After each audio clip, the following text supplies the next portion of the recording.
India's Prime Minister will soon be landing in the United States for an official state visit. US President Joe Biden will be hosting the Indian Prime Minister. The trip makes PM Modi just the third world leader after France's Macron and South Korea's Yoon Suk Yeol to be invited by President Joe Biden for a state visit and dinner.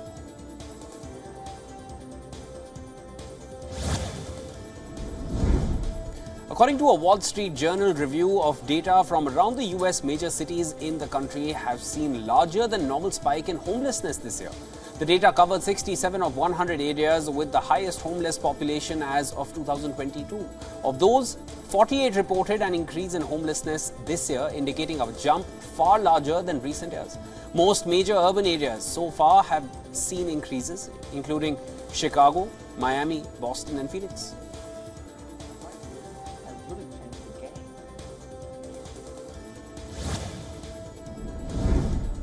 Ukrainian officials have reported a major drone assault on Kiev by the Russian forces. No injuries have been reported, the head of the Kiev military administration says. About 20 enemy targets were identified and destroyed in the airspace around Kiev. Serhiy Popko, critical infrastructure in Lviv and Zaporizhia region was also targeted during the overnight attack. Meanwhile, Russia has not commented on so far.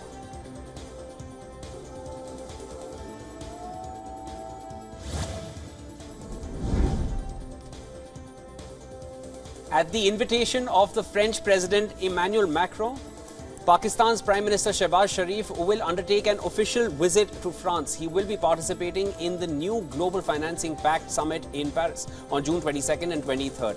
The summit will focus on meeting the challenges of financing sustainable development, environment, energy transition and climate change. Prime Minister Shehbaz Sharif will present Pakistan's perspective in reforming international financial institutions.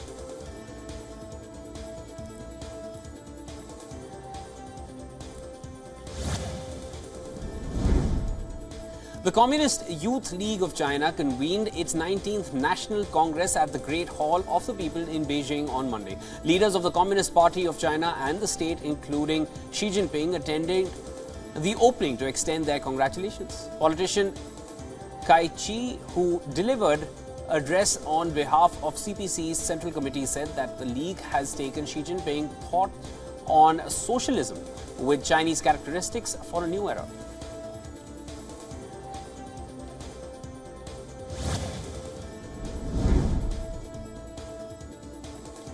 Britain on Monday began implementing a preferential trading scheme with 65 poor and developing countries to replace similar arrangements in place when the country was a member of the European Union. British Minister for International Trade announced the launch of the developing countries trading scheme during a press conference in Ethiopia's capital Addis Ababa.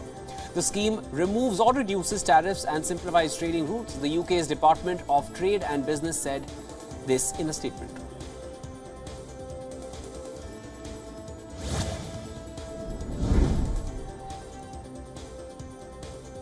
British lawmakers on Monday voted to approve a report that could recommend sanctioning former Prime Minister Boris Johnson for deliberately misleading Parliament over rule-breaking parties held during the COVID-19 pandemic. Lawmakers in the House of Commons voted by 354 to 7 to endorse the Privileges Committee's report, which concluded that the former leader should have his parliamentary pass revoked. Had he not already quit, it would have recommended a 90-day suspension from Parliament as well. Johnson abruptly resigned from Parliament 10 days ago after seeing an advance copy of the report, calling the inquiry a witch hunt against him.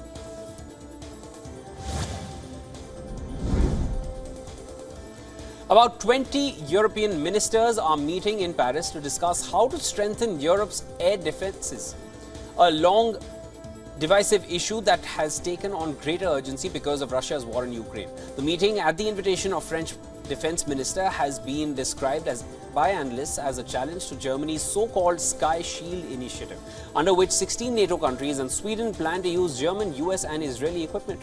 France and Poland are notable holdouts from Sky Shield, with Paris keen to promote its own medium-range anti-air missiles.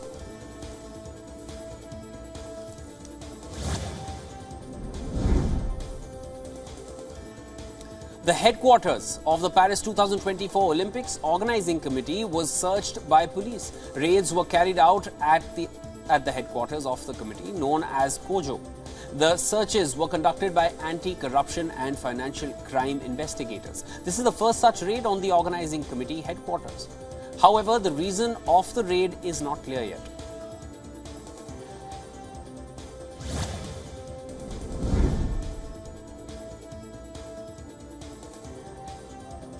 Dutch Prime Minister Mark Rutte arrives in South Africa. He will be meeting with the South African President Cyril Ramaphosa.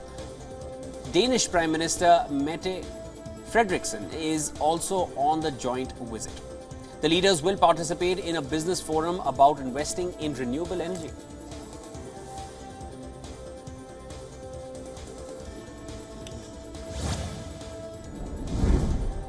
International donors have pledged close to $1.5 billion in humanitarian aid to Sudan and the broader region. This is in response to a call by the United Nations to boost aid amid a conflict that has forced some 2.2 million people from their homes. The United Nations said $3 billion was needed this year for humanitarian relief inside Sudan and for refugees fleeing the country.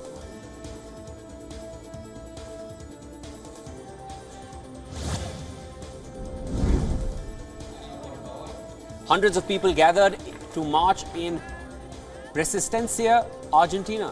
They are demanding justice for the alleged femicide of Cecilia. The 28-year-old woman is missing since June 1st. 7 people have been arrested in the case, which has shocked the nation.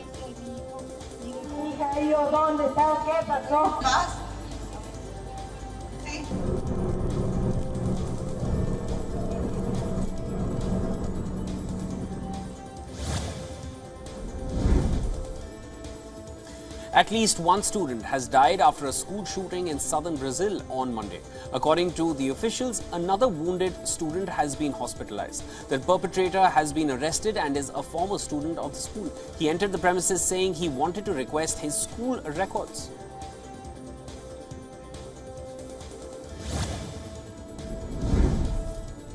A man wielding an axe entered 3 Chinese restaurants and started attacking people on Monday.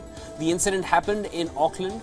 The attacker hurt 4 people who were hospitalized. According to reports, officials arrested a 24-year-old man. He is due to appear in court on Tuesday with charges of intentionally causing bodily harm. However, the motive behind the attack is not yet clear.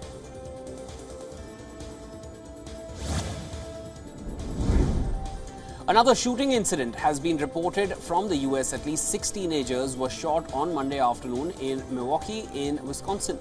According to police and fire officials, the shooting took place just after the Juneteenth celebrations had wrapped up. Milwaukee police chief says 6 teens were shot, including a 17-year-old who may have been a gunman himself and is in custody. Police are still looking for additional suspects who haven't yet been identified.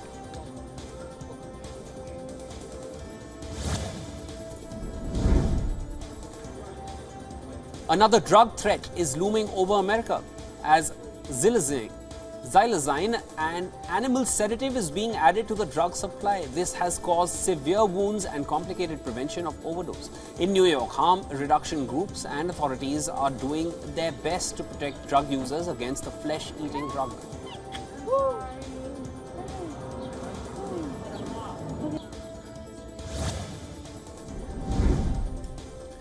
A tourist submersible named Titan reportedly went missing in the Atlantic in the early hours of Sunday. The submersible was on a wreckage expedition of the Titanic that actually sank in 1912. The exploration submarine has reportedly disappeared off the coast of southeastern Canada, according to the private company that operates the vessel. According to the US Coast Guard, 5 persons, including 1 pilot, were on board the submersible. A 58-year-old British billionaire, Hamish Harding, is also believed to be on board the submarine. Search operations are currently underway.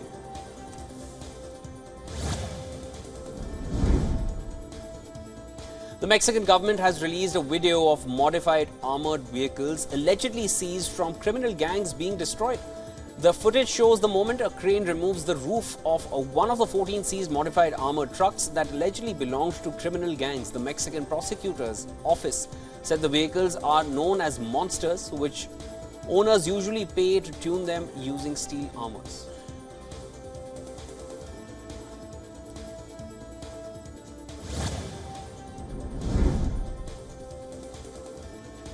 In a major executive reshuffle, Alibaba Group has announced Eddie Wu as its new CEO.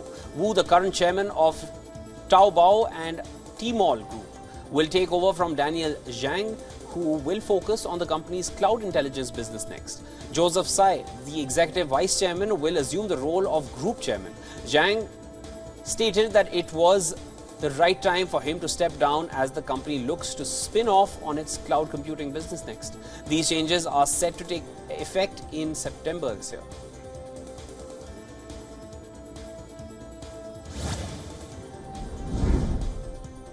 European antitrust regulators are gearing up to investigate Adobe's plan to acquire Figma, the cloud-based designer platform, for a whopping $20 billion. Concerns over anti-competition issues have prompted EU authorities to take this step, which could potentially derail the deal altogether. Both Adobe and Figma are currently in the early stages of the regulatory process and are reportedly having productive discussions with regulators from the UK, EU and the US. However, it's worth noting that the UK's competition watchdog has already launched its own investigation, and earlier this year there were reports of the US Justice Department preparing an antitrust lawsuit to block the deal.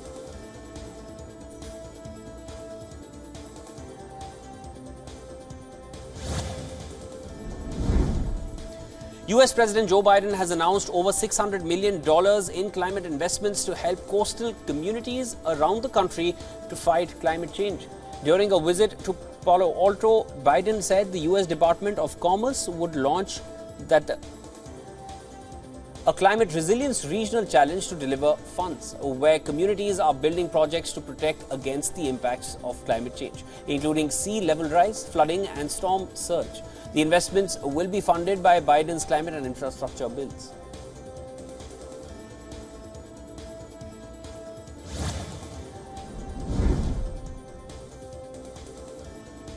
The sweltering heat wave in India has claimed the lives of nearly 170 people in two of the country's most populous states. The states of Uttar Pradesh and Bihar have witnessed a surge in heat-related fatalities in recent days. Hospitals are overwhelmed and struggling to cope with the influx of patients. The scorching temperatures coupled with routine power outages have exacerbated the challenges for even further.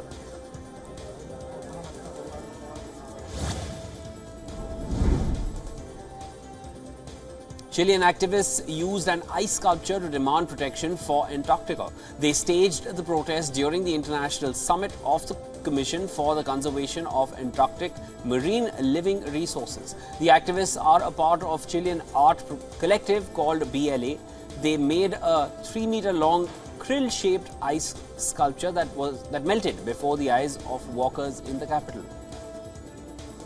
Krills are tiny shrimp-like creatures that are powerhouses of the Antarctic ecosystem. They are also increasingly the target of human consumption.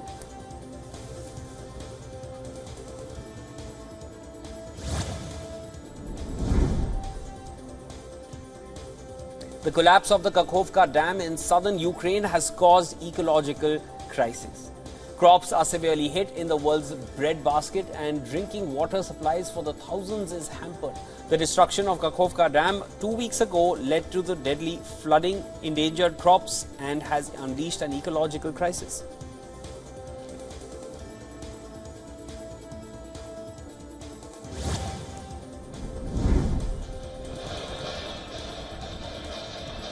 The 146th Thailand Rath Yatra of Lord Jagannath commenced on Tuesday morning in Indian state Gujarat's Ahmedabad city, and tight security lakhs of devotees flocked the 18-kilometer route of the procession to catch a glimpse of the deity. The Gujarat police have, for the first time in the Rath Yatra, used 3D mapping technology to monitor the entire route and also deployed anti-drone technology to ensure no authorized drones are used during the event. The Holy Rath Yatra is taken out every year and is celebrated with huge joy and fervor.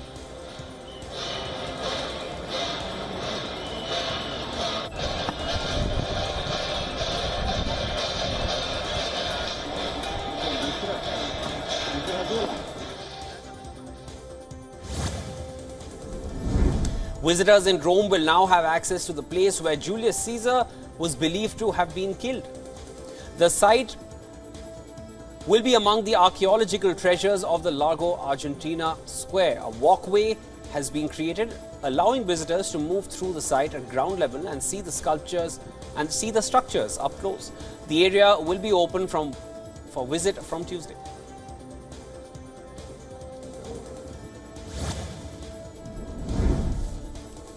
In today's world of video calls, instant messaging and mobile phones, police in India's eastern Odisha state are preserving the old tradition of carrier pigeons. In the city of Cuttack, more than 100 Belgian homing pigeons are being reared and trained to carry messages just in case all known forms of communications fail. With origins in the British colonial era, the pigeons used to carry messages between police stations in remote regions and helped to keep in touch with the police units on the move.